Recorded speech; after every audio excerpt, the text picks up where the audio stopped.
الحمدللہ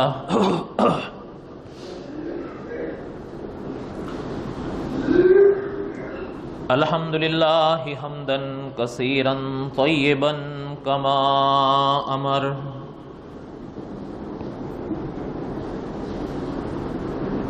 ونشهد ان لا الہ الا اللہ وحدہ لا شریک لہ ونشهد ان سیدنا وسندنا ومولانا محمدا عبده ورسوله اما بعد اعوذ باللہ من الشیطان الرجیم بسم اللہ الرحمن الرحیم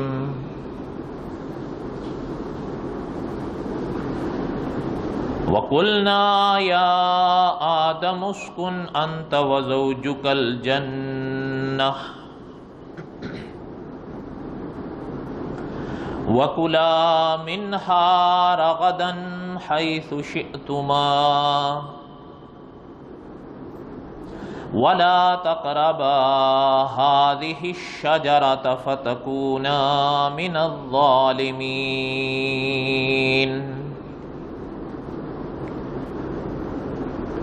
وقال اللہ تعالی فی مقام آخر بسم اللہ الرحمن الرحیم یا ایہا الناس اتقوا ربکم الذی خلقکم من نفس واحدہ وخلق منها زوجها وبث منهما رجالا كثيرا ونساء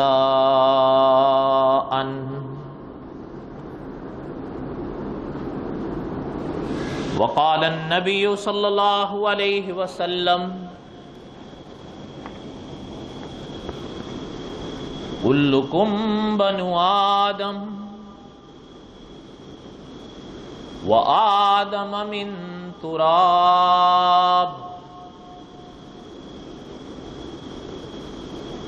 وقال النبي صلى الله عليه وسلم أنا خاتم النبيين لا نبي بعدي صدق الله العظيم وصدق رسوله النبي الكريم ونحن على ذلك لمن الشاهدين والشاكرين والحمد لله رب العالمين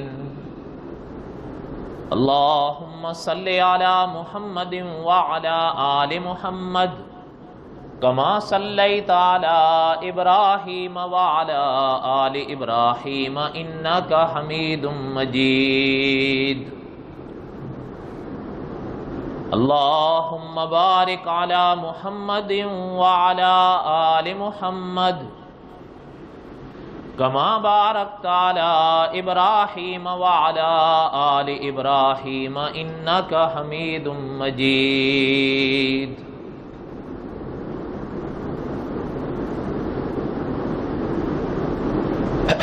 قصص الانبیاء علیہم السلام کا سبق ہم دہرا رہے تھے۔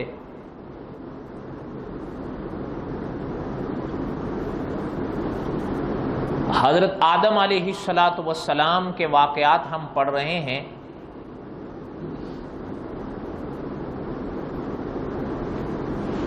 شیخ العرب والعجم فرماتے ہیں کہ گر تخلیق آدم علیہ السلام سمجھ نہ آئے تو کم و بیش 1,24,000 انبیاء سمجھ نہیں آئیں گے۔ یہ حضرت کا فرمان ہے جو قصص الانبیاء میں بھی چھپا۔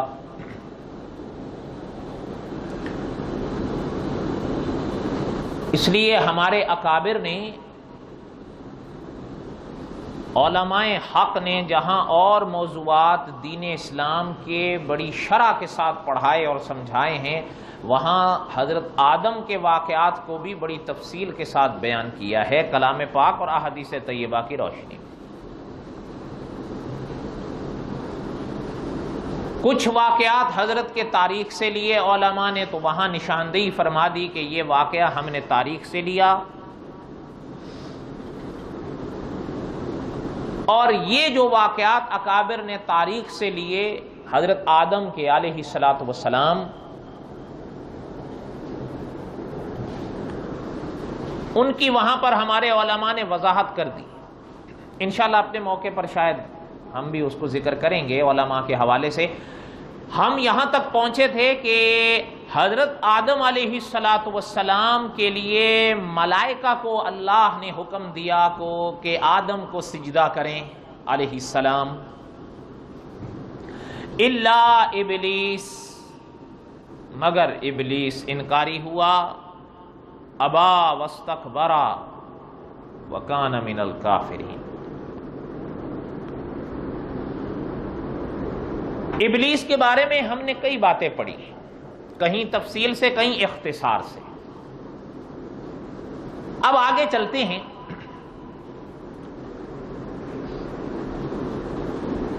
حضرت آدم علیہ الصلاۃ والسلام اور ابلیس کا ایک اور واقعہ، وہ ہم آگے پڑھیں گے انشاءاللہ۔ وَلَا تَقْرَبَا هَٰذِهِ الشَّجَرَةَ، اس کے بارے میں بات عرض کر رہا ہوں، اور ممکن ہے وہاں ہم پہنچیں گے اگر اللہ کو منظور ہوا تو ماہ رمضان کے بعد، اس لیے کہ ماہ رمضان اب ایک دم قریب ہے۔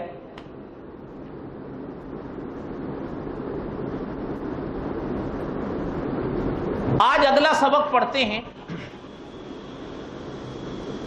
وَقُلْنَا يَا آدَمْ اُسْكُنْ أَنْتَ وَزَوْجُكَ الْجَنَّةَ،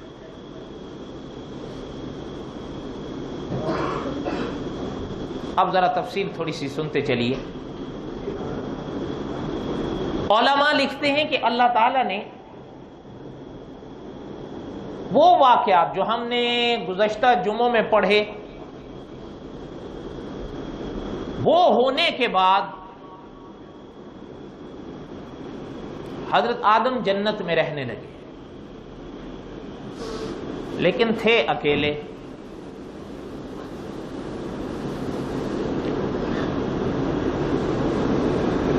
جنت میں اللہ تعالیٰ نے انہیں رکھا،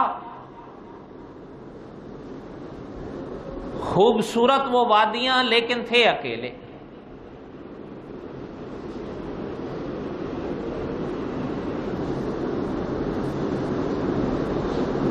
علماء مفسرین لکھتے ہیں کہ ایک موقع ایسا آیا کہ حضرت آدم علیہ الصلاۃ والسلام سو گئے تھے۔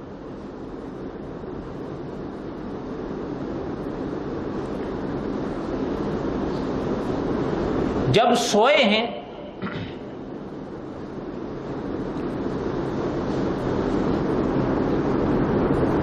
تو حدیث شریف کی روشنی میں علماء نے لکھا ہے کہ حضرت آدم علیہ الصلاۃ والسلام کی پسلی سے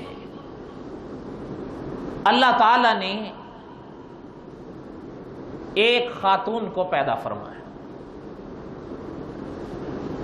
جنہیں ساری کائنات حضرت حوا کے نام سے جانتی اور پہچانتی ہے۔ علماء فرماتے ہیں یہ انسان کی پہلی ماں، پہلی دادی ہے۔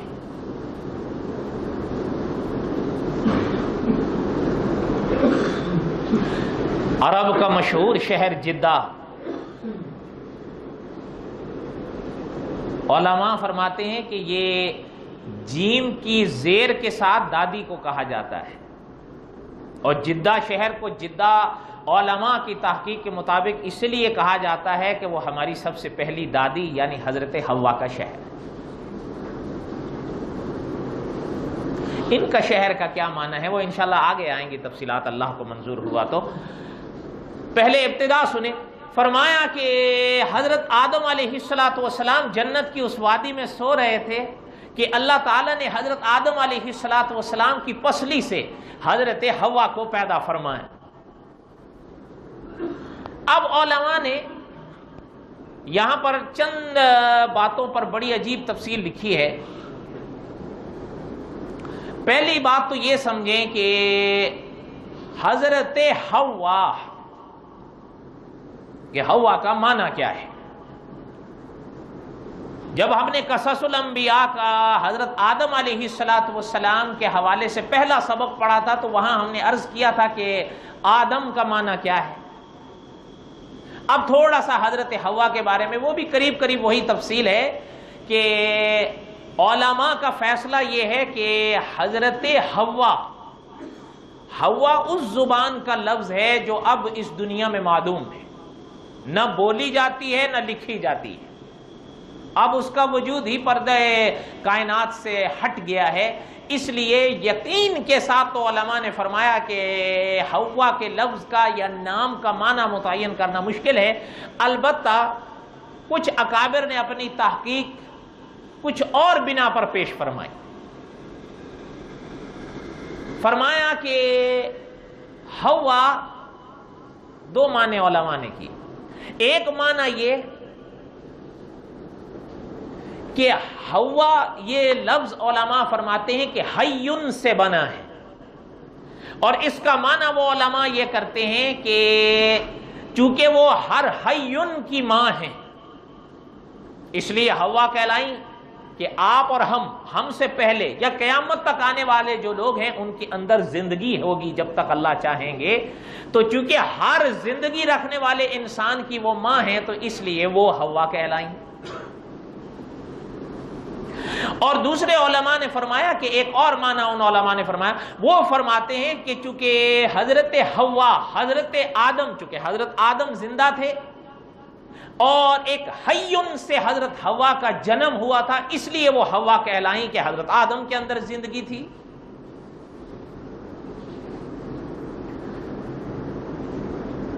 اگلی بات،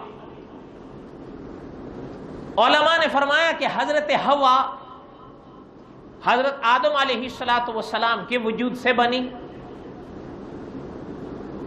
ایک تو وہ بڑا مشہور معنی ہے حضرت حوا کی تخلیق کا جو عام فہم ہے کہ آپ نے بھی سنا ہوگا، جیسے ابھی ہم نے پڑھا کہ حضرت حوا کے بارے میں یہ فرمایا گیا کہ وہ حضرت آدم کی بائیں پسلی سے پیدا کی گئی. بڑا مشہور معنی یہی ہے. وہ فرماتے ہیں کہ حضرت آدم جب سو رہے تھے تو حضرت آدم کی پسلی سے اللہ تعالیٰ نے حضرت حوا کو پیدا فرمایا. اور ان علماء نے معنی یہ کیا ہے کہ حضرت آدم کی پسلی لے کر اس پسلی کے ذریعے حضرت حوا کا وجود بنایا گیا. ہاں، اگلی بحث پھر علماء میں اٹھی ہے کہ آیا پھر حضرت آدم کے پاک وجود سے جو پسلی نکال کر حضرت حوا کو بنایا گیا تو پھر حضرت آدم کے وجود میں وہ جگہ جہاں سے وہ پسلی لے لی گئی تو وہ خالی رہی یا اس کو پھر بھر دیا گیا. تو بہرحال میرے خیال میں ان چیزوں کو یہاں بیان کرنے کی ضرورت نہیں ہے. ہم اللہ تعالیٰ کے سپرد کرتے ہیں جو ہوا. ٹھیک ہے یا نہیں؟ ہاں، اتنی باریکیوں میں آپ نہ جائیں. طلبہ اگر جاتے ہیں تو ان کے لیے علماء نے جہاں یہ ابحاث ہیں وہاں تفصیلات بھی لکھ دی ہیں. آپ بس ایک موٹی سی بات پلے باندھ لیں کہ اللہ تعالیٰ کے سپرد کرتے ہیں، اللہ بہتر جانتے ہیں کہ کیا ماجرا وہاں پیش آیا. اور ہمارے اکابرین میں سے علماء حق کا یہ مسلک بھی رہا کہ وہاں کیا صورت حضرت آدم کے وجود کے ساتھ پیش آئی بس اللہ کے سپرد کر دیں. اللہ نے آپ سے ہم سے قیامت کے دن تو پوچھنا ہی نہیں ہے. آپ سے اور ہم سے جو سوالات کیے جائیں گے قیامت کے میدان میں ہمیں ان کی فکر پہلے ہونی چاہیے اور زیادہ ہونی چاہیے. یہ بالکل بڑی واضح سی بات ہے. مجھے یاد آئی مفتی اعظم ہند و پاک محمد شفیع صاحب رحمۃ اللہ علیہ سے ایک صاحب نے پوچھا کہ حضرت یہ یزید کی نجات ہو جائے گی؟ حضرت نے فرمایا مجھے اپنی فکر پڑی ہوئی ہے، پتہ نہیں میری ہوگی کہ نہیں، تمہیں یزید کی فکر پڑی ہوئی ہے. اور یہ ماجرا آج بھی چل رہا ہے. اچھا، میں آپ سے ایک سچی بات سمجھوتے کی بتائیں، آپ کو اور ہمیں یزید کی زیادہ فکر کرنی چاہیے یا اپنی کرنی چاہیے؟ قیامت کے میدان میں اللہ تعالیٰ نے آپ سے ہم سے یزید کے بارے میں پوچھنا ہے یا ہمارے بارے میں پوچھنا ہے کہ ہم کس پانی میں، کتنے پانی میں تھے؟ اس لیے یہ جو مسئلہ بس خدا کے سپرد کر دیں. اچھا آگے سنیں, حضرت آدم علیہ السلام جب اٹھے تو علماء فرماتے ہیں حضرت حوا کو پاس بیٹھے دیکھا تو حیران ہو گئے. فرمایا آپ کون؟ تو علماء فرماتے ہیں حضرت حوا نے فرمایا کہ ہم حوا ہیں. تو حضرت آدم نے فرمایا علیہ السلام کہ کیوں ہے؟ تو حضرت حوا نے فرمایا اس لیے ہیں کہ اللہ نے آپ کے دل کے لیے ہمیں پیدا فرمایا کہ آپ ہم سے راحت پائیں. اب علماء فرماتے ہیں کہ وہ تشنگی جو جنت کی ان وادیوں میں پیش آ رہی تھی حضرت حوا کے وجود سے حضرت آدم کی ختم. اب فطرت ملی, طبیعت حضرت آدم علیہ السلام کی اس حال میں ظاہر ہوئی کہ یعنی حضرت حوا اور حضرت آدم ایک رشتہ بنا.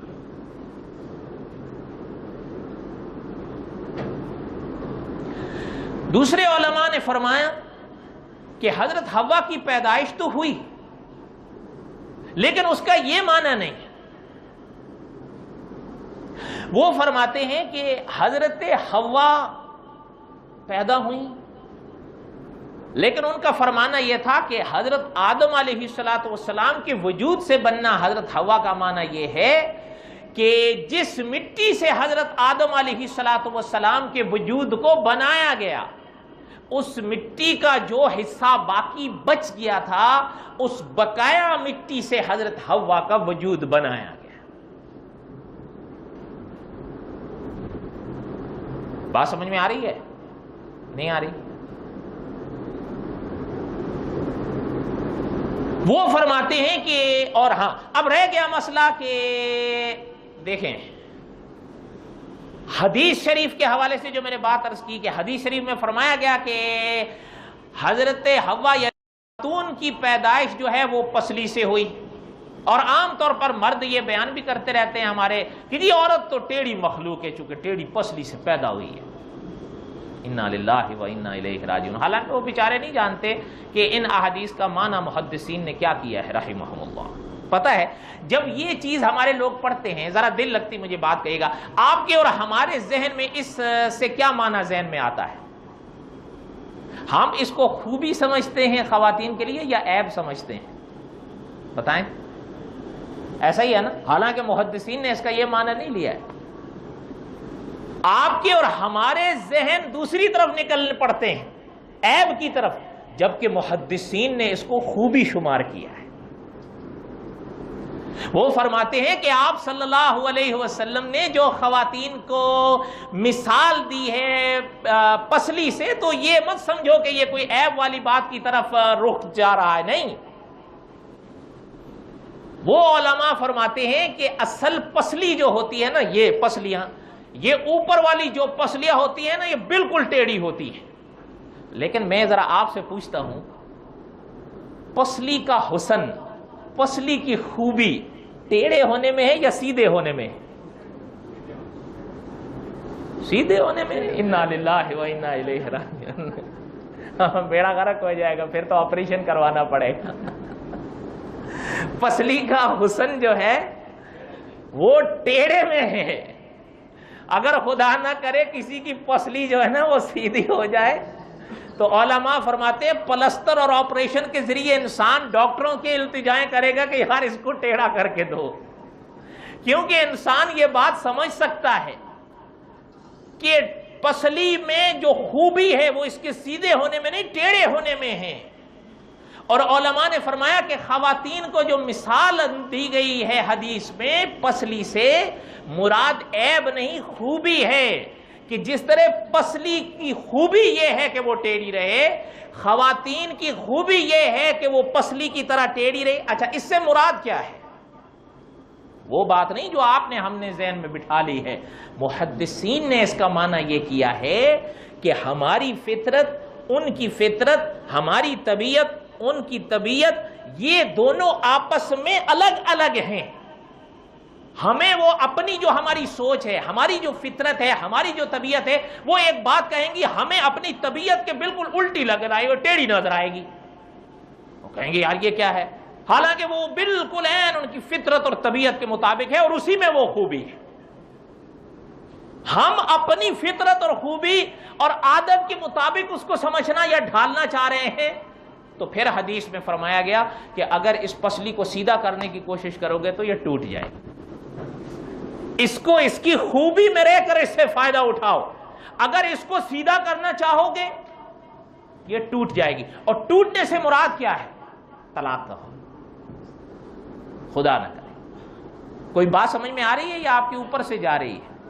ہاں، اس یہ یاد رکھیے گا، جس طرح پسلی چونکہ ہم نے دیکھا ہے عام طور پر، اور یہ بھی نہیں کہ آپ جیسے حضرات، ہم نے بڑے پڑھے لکھے کو یہ کہتے اور سنا ہے کہ جی بس عورتوں کا کیا ہے جی، وہ تو ٹیڑھی پسلی سے پیدا ہوئی.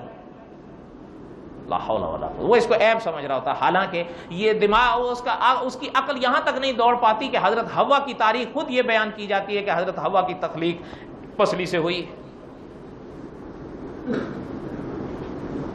بس اللہ تعالیٰ فہم نصیب فرمائے. ہمارے والے تو بہرحال خیر اب کچھ کہیں بھی تو وہ کہتے ہیں نا کہ جی شکایت ہوگی، اس لیے وہ علماء فرماتے ہیں کہ حضرت حوا کو جو فرمایا گیا وہ فرماتے ہیں دوسرے علماء کہ اس سے مراد کیا ہے. وہ فرماتے ہیں کہ بقایا حضرت آدم کی مٹی کا جو حصہ تھا اس سے حضرت حوا کا وجود بنا. ہاں، جو یہ حدیث میں فرمایا گیا کہ عورت کے تخلیق پسلی سے ہوئی ہے، وہ اس کا معنی یہ کرتے ہیں کہ حضرت حوا کی تخلیق کی خلقت کی ابتدا پسلی سے ہوئی ہے. سمجھ میں آئے؟ وہ حدیث کا انکار نہیں کرتے. حدیث کا انکار تو کوئی پرویزی یا منکر حدیث ہی کرے گا. کوئی ایمان والا حدیث کا انکار نہیں کر سکتا. ایمان والوں سے تو سوال ہوتا ہے کہ حدیث کی تعریف کیا.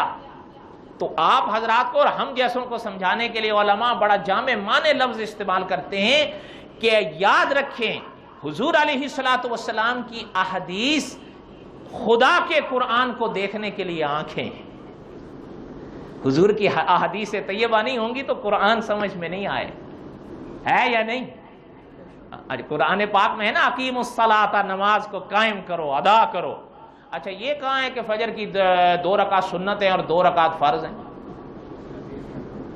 حدیث میں ہے. قرآن پاک میں آیا یا ایھا الذین آمنوا اذا نودی للصلاۃ من یوم الجمعہ. جو ابھی آپ حکم پر تعمیل کرنے آئے ہیں، ابھی کیا پڑھ کے بیٹھے ہیں یا ابھی تھوڑی دیر میں کیا پڑھیں گے آپ؟ اب قرآن میں کہاں ہے کہ پہلے 4 پڑھو پھر 2 پڑھو پھر 4 پڑھو پھر 2 پڑھو؟ ہے قرآن پاک میں ہے؟ کہاں ہے؟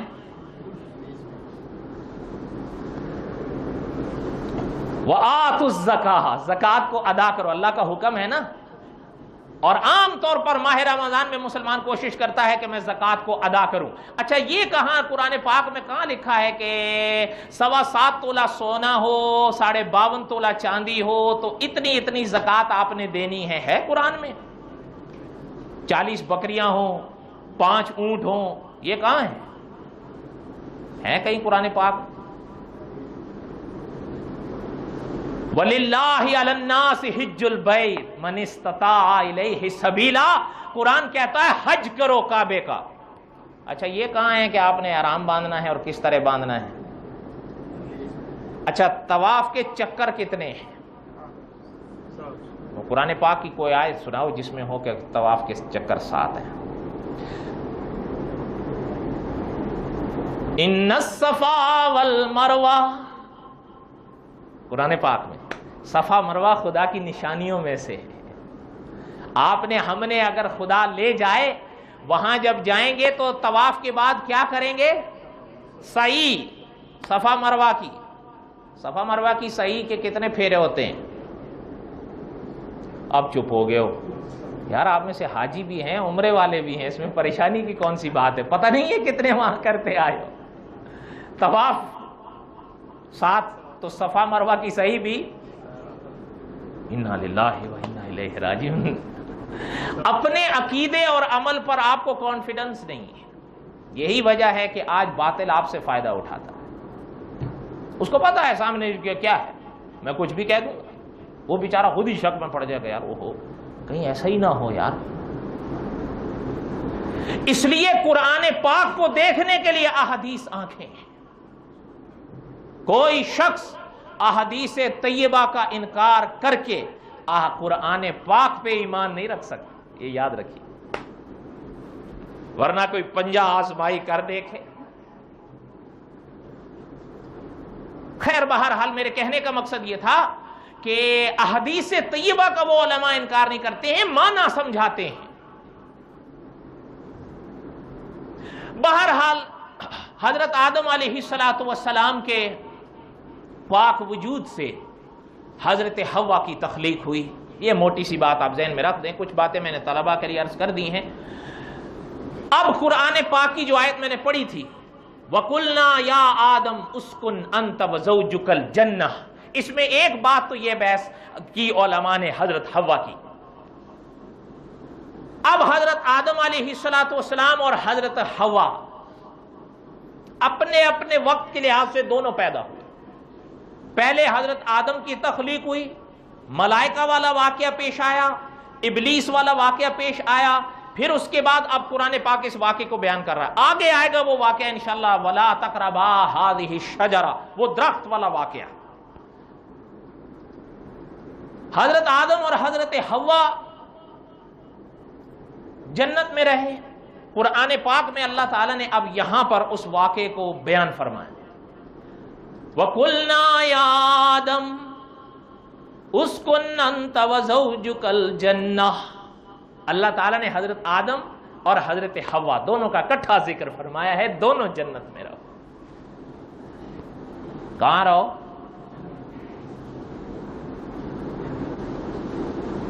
آپ تو مانو شاید نہیں، انشاءاللہ یہ میں شاید اگلے جمعے تھوڑا سا بیان کروں گا۔ حضرت حوا حضرت آدم کی اہلیہ تھی نا، حضرت آدم ہمارے والد تھے، حضرت حوا والدہ۔ اللہ تعالیٰ نے کیا فرمایا؟ وَقُلْنَا يَا آدَمْ اُسْكُنْ أَنْتَ وَزَوْجُكَ الْجَنَّةَ، دونوں جنت میں اکٹھے رہو یا علیحدہ علیحدہ رہو؟ تو میاں یہاں اور بیوی وہاں ہو، کیا خیال ہے؟ پھر اس آیت پہ پورا عمل ہو رہا ہے نا؟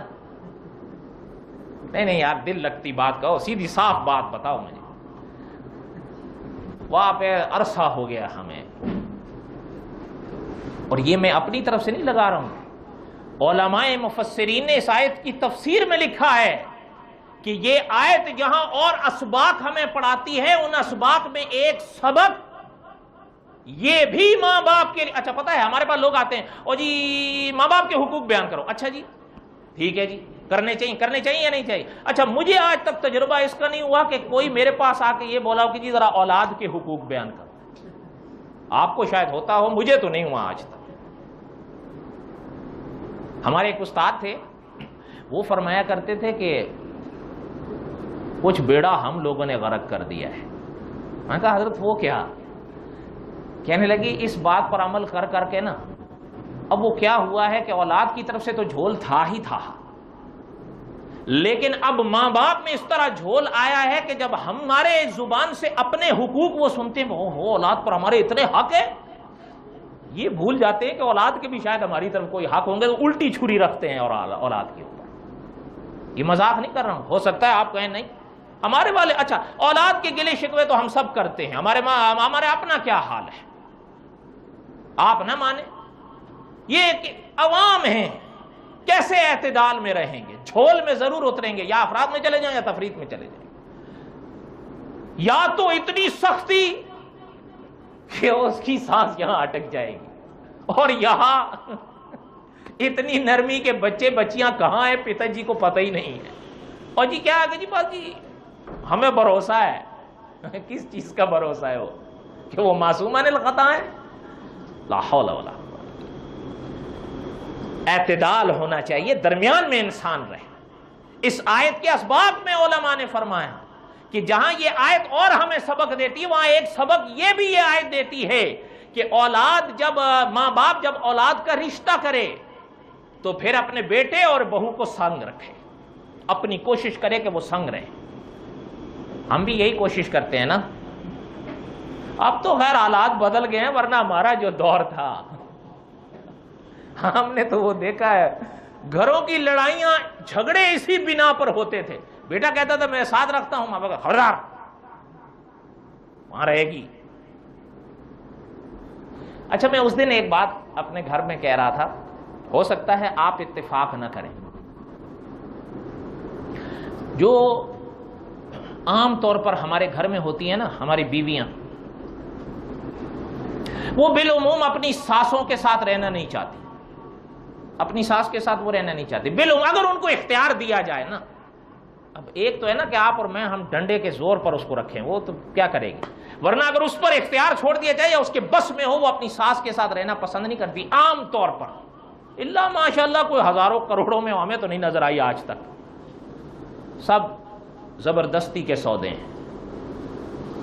لیکن اگلی بات بڑی جھول والی ہے کہ جب وہ لڑکی خود ساس بنتی ہے تو اس کا تقاضا یہی ہوتا ہے کہ میری بہو میرے ساتھ رہے. کیوں؟ کل آپ کی تو خواہش تھی اکیلے رہوں نہ ویکلے رہیں, اب بہو آئی ہے میں میرے ساتھ رہے گی. یہ کیا ہے؟ یہ امین صاحب فرماتے تھے کہ یہ قوم لوط کے پاٹ ہیں, لینے کے اور ہیں دینے کے اور ہیں. اس کی وجہ یہ ہے کہ یہ جھول, جبکہ علماء نے لکھا ہے اس آیت کی تفسیر میں وَقُلْنَا يَا آدَمْ اُسْكُنْ أَنْتَ وَزَوْجُكَ الْجَنَّةَ, اللہ نے فرمایا آدم آپ اور حوا جنت میں اکٹھے رہو. اچھا ایک بات اور بھی سن لیں, اس پر تو میں تھوڑی سی روشنی انشاءاللہ آئندہ اس پر ڈالوں گا جمعے میں. جہاں اس آیت میں حضرت حوا کے بارے میں تفصیل عرض کی گئی, وہاں پر علماء میں ایک سوال اٹھا ہے کہ وَقُلْنَا يَا آدَمْ اُسْكُنْ أَنْتَ وَزَوْجُكَ الْجَنَّةَ, کہ اس آیت میں اللہ تعالیٰ نے ایک جنت کا ذکر کیا ہے جہاں حضرت آدم اور حضرت حوا کو رکھا گیا تھا. یہ جنت کون سی تھی؟ آیا یہ وہ جنت تھی جو مرنے کے بعد ایمان والوں کو اللہ تعالیٰ دیں گے ان کے عقیدے عمل کے صدقے اپنے فضل سے, یا یہ کوئی اور جنت تھی؟ 4 اقوال علماء نے اس میں پیش کیے ہیں. ایک قول علماء کا یہ ہے کہ یہ وہی جنت تھی. دوسرا قول علماء کا یہ ہے کہ یہ عرضی جنت تھی, زمین کے اوپر ایک جنت اللہ تعالیٰ نے حضرت آدم کی خاطر بنائی تھی. یہ وہ جنت نہیں ہے جو مرنے کے بعد انسان کو ملے گی. کتنے ہوئے؟ مل کے بولے نا. اچھا تیسرا یہ ہے کہ یہ نہ تو جنت وہ تھی جو مرنے کے بعد ملے گی اور نہ یہ عرضی جنت تھی, بلکہ تیسرا قول یہ ہے کہ یہ ان دونوں کے ماں سوا جنت تھی. کتنے ہوئے؟ اور چوتھا یہ ہے کہ اس بات کو خدا کے سپرد کرو کہ وہ کون سی جنت تھی. لیکن بہرحال اب یعنی آپ تو شاید نہ مانیں, لیکن جن علماء نے فرمایا نا کہ وہ عرضی جنت تھی, جنت زمین پر کوئی جنت تھی جو حضرت آدم کی خاطر اللہ نے بنائی تھی, عارضی جنت, وہ ہمیشہ والی جنت نہیں جو آخرت میں انسان کو ملے گی. اس قول پر بھی بڑے بڑے علماء ہیں, یعنی بڑی قداور شخصیات علم کے لحاظ سے. لیکن مجاہد ملت مولانا حفظ الرحمان سیو ہاروی رحمت اللہ علیہ نے پہلے قول کو اپنایا ہے کہ یہ وہی جنت تھی جو انسان کو مرنے کے بعد اللہ تعالیٰ دیں گے. حضرت سیو ہاروی رحمت اللہ علیہ نے کون سے قول کو اپنایا ہے؟ نہ دوسرے کو, نہ تیسرے کو, نہ سکوت والے کو. وہ فرماتے ہیں قرآن پاک اور احادیث طیبہ کی روشنی میں دلائل جو سامنے آتے ہیں وہ یہی ثبوت فراہم کرتے ہیں کہ حضرت آدم اور حضرت حوا کو اسی جنت میں رکھا گیا تھا جو آخرت میں اللہ تعالیٰ اپنے بندوں کو نصیب فرمائیں گے. سمجھ آئی بات یا نہیں سمجھ میں آئی؟ یا ایھا الناس اتقوا ربکم الذی خلقکم من نفس واحدہ, قرآن پاک میں. یہ آیت یاد ہے آپ کو جو میں نے ابھی پڑھی ہے؟ نہیں یاد؟ آپ میں سے شادی والے کون کون سے حضرات ہیں جن کی شادی ہو گئی ہو؟ میری ہو گئی ہے. آپ بھی وہ ہاتھ کھڑا کریں جن کی شادیاں ہو گئیں. تو پھر آپ کو یہ آیت کیوں نہیں یاد؟ مولوی صاحب نے خطبہ نکاح کا خطبہ پڑھایا تھا نا, اور پڑھا تھا یا نہیں پڑھا تھا؟ ہاں جی, اچھا یاد نہیں کرایا تھا, وہ کہہ رہے پڑھا تھا, بس آپ نے کون سا دھیان دیا ہوگا. دھیان دیتے تو آپ کو یاد آتا اور غور کرتے. اس کی وجہ کیا ہے؟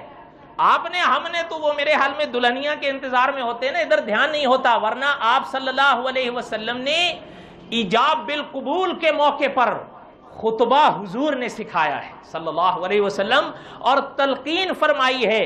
اور قرآن پاک کی 3 آیتیں، ایک مقامات کے لحاظ سے کہہ رہا ہوں، ورنہ عدد کے لحاظ سے 4 بنتی ہیں، مقامات کے لحاظ سے 3 آیات آپ صلی اللہ علیہ وسلم نے انتخاب فرمائی ہیں. ان میں سے پہلی آیت وہی ہے جو میں نے ابھی پڑھی ہے، اور وہ سورہ نساء کی پہلی آیت ہے. سمجھ آئی؟ دوسری ہے سورت آل عمران کی آیت نمبر 102. تیسری ہے سورت احزاب کی آیت نمبر 70 اور 71. یہ 3 آیتیں نکاح کے خطبے کے موقع پر علماء نے فرمایا کہ خطیب کے لیے سنت ہے کہ یہ پڑھے. ان میں سے پہلی آیت وہی ہے جس آیت میں اللہ تعالیٰ نے حضرت آدم اور حضرت حوا کا ذکر فرمایا. یا ایھا الناس اتقوا ربکم الذی خلقکم من نفس واحدہ. اللہ فرماتے ہیں کہ ڈریں آپ اور ہم اس اللہ سے. کس اللہ سے؟ اللہ تعالیٰ آپ کو اور ہمیں ہدایت بخشے. اللہ تعالیٰ ہمیں صحیح عقیدہ نصیب فرمائے انشاءاللہ. وَقُلْنَا يَا آدَمُ اسْكُنْ أَنْتَ وَزَوْجُكَ الْجَنَّةَ. اس کا سبق بقایا آئندہ جمعہ. اللہ تعالیٰ ہم سب کے حامی و ناصر ہوں. وَمَا عَلَيْنَا إِلَّا الْبَلَاغُ الْمُبِينُ.